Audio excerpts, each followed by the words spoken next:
কাঁঠাল কাটতে গেছিলাম, তো নিচে জল যায় যেদিকটা দিয়ে ওইখানে পড়ে গেছিল, মাটি লেগে গেছে। তো কাঁঠালটা কেটে নেব।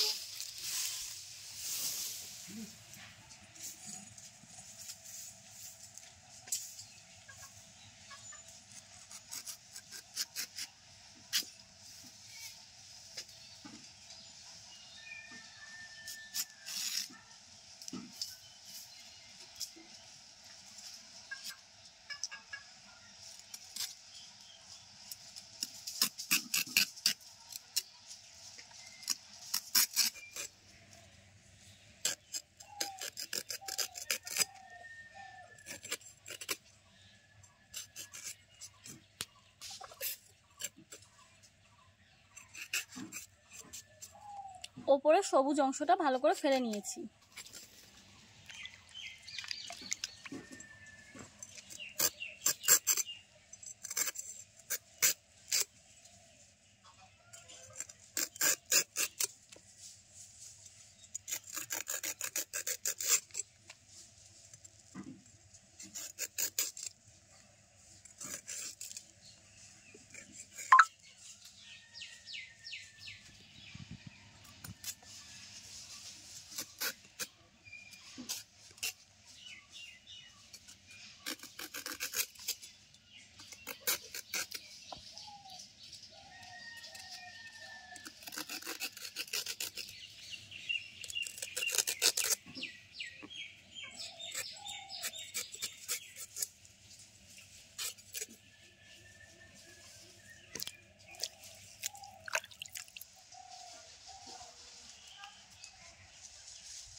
এই মাঝখানের ডাকটা ফেলে নেব।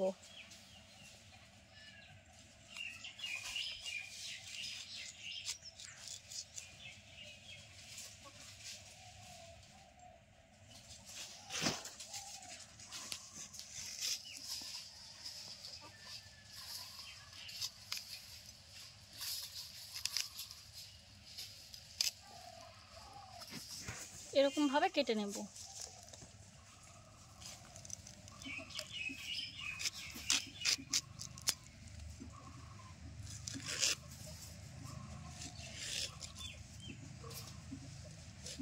একটু ফেলতে হবে।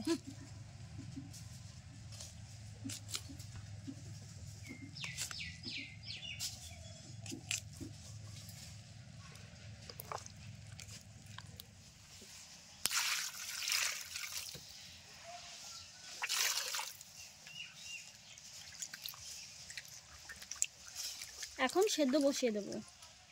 এতো সেদ্ধ করে নেব। কড়াইতে জল দিয়েছি, জলটা গরম হয়ে গেছে।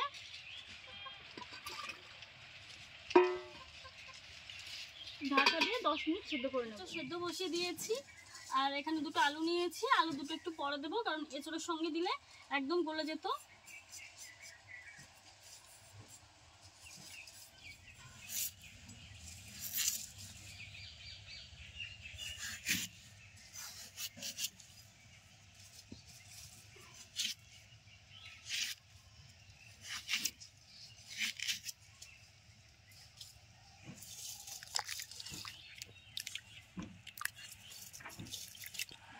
এঁচোড় সেদ্ধ করে নিয়েছি।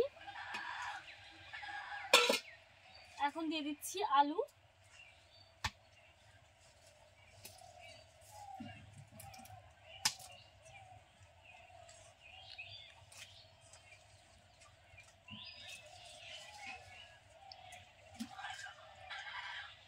আর একটু লবণ আর হলুদ দিয়ে দেবো।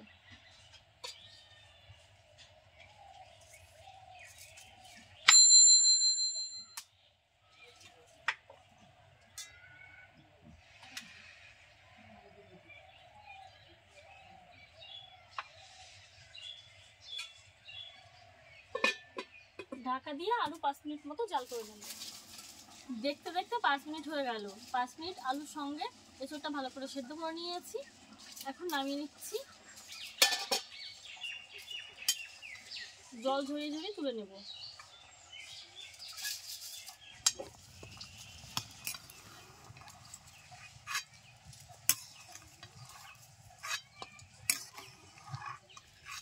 সরিষার তেল দিয়ে দিলাম, বেশ খানিকটা তেল দিয়েছি, তেলটা গরম করে নেব। 200 গ্রাম চিংড়ি মাছ নিয়েছি, লবণ হলুদ দিয়ে মেখে নেব।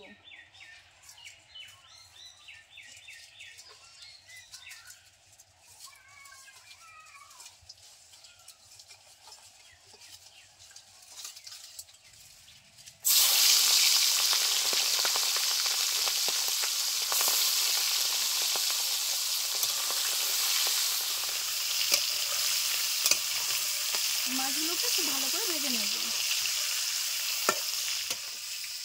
চিংড়ি মাছগুলো লালচে করে ভেজে নিয়েছি, তুলে নিচ্ছি।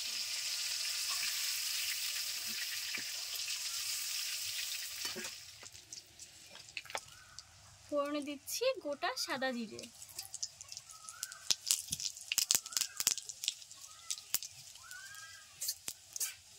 পেঁয়াজ বাটা,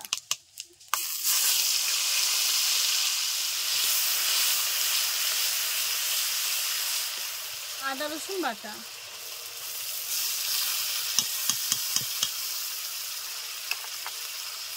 টমেটো বাটা,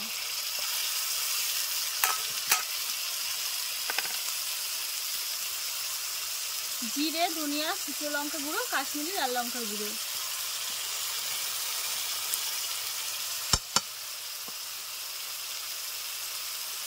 লবণ, হলুদ গুঁড়ো, মশলা ভালো করে কষে নেব। সামান্য একটু জল দিয়ে মশলা কষে নেব। মশলা কষে নিয়েছি, তেল ছেড়ে দিয়েছে, আলু আর এসে দিয়ে দিচ্ছি।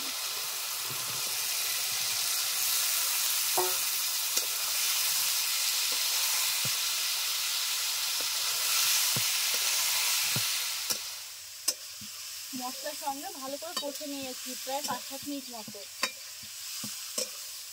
মশলাটা কড়াইতে লেগে লেগে এসছে, এখন দিয়ে দিচ্ছি জল।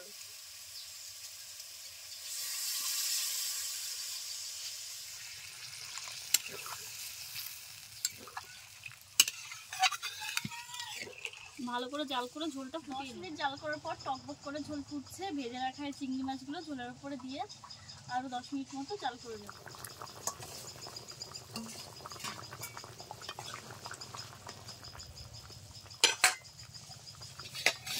আর এখন এই পেঁয়াজগুলো দিয়ে দেব। তোমরা চাইলে পেঁয়াজ আগে থেকেও ভেজে নিতে পারো, কিন্তু আমি ভেজে নিইনি, এরকম ভাবে দিয়ে দিচ্ছি।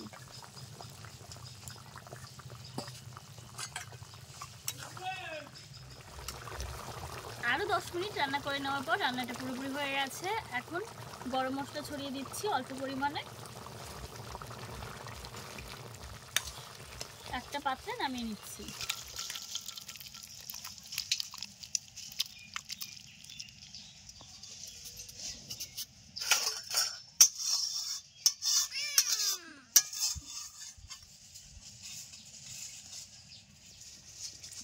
কালারটা কিন্তু খুব সুন্দর এসছে আর দেখতেও অসাধারণ লাগছে। তো তোমাদের কাছে কেমন লাগলো এই রেসিপিটা অবশ্যই জানিও। ভালো লাগলে কিন্তু লাইক শেয়ার করতে একদম ভুলো না। আর তার সাথে যদি এখনও চ্যানেলটি সাবস্ক্রাইব করা না হয়ে থাকে তো তোমাদের কাছে ছোট্ট একটা রিকোয়েস্ট রইল, প্লিজ চ্যানেলটিকে সাবস্ক্রাইব করে পাশে থেকো। আর প্রত্যেক দিনকার ভিডিওর নোটিফিকেশন পাওয়ার জন্য পাশে থাকা বেল বাটনটি ক্লিক করো, যাতে আমরা ভিডিও আপলোড করার সাথে সাথে আমাদের সব ভিডিও নোটিফিকেশন তোমাদের মোবাইলে পৌঁছে যায়। তো আজকের মতো এখানেই শেষ করছি। নতুন রেসিপির সঙ্গে আবার দেখা হবে। ধন্যবাদ।